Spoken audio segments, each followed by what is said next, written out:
એક દાદા railway station ઉપર બેઠા બેઠા રામચરિતમાનસ આમ ગ્રંથ વાંચી રહ્યા, એટલે એક નવું દંપતી ત્યાંથી પસાર થયું.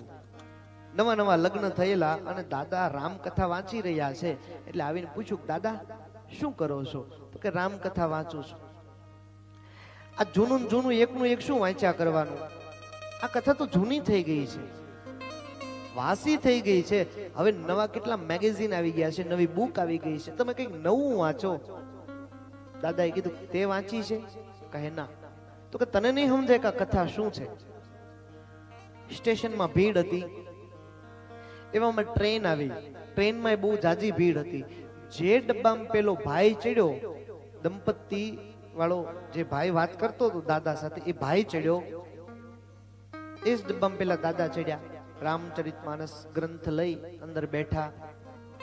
ટ્રેનમાં બહુ ભીડ હતી. ટ્રેન ધીમે ધીમે ચાલવા લાગી, સ્પીડ પકડી. ટ્રેન થોડીક આગળ ગઈ એટલે પેલો ભાઈ કહે છે, જલ્દી ચેન ખેંચો.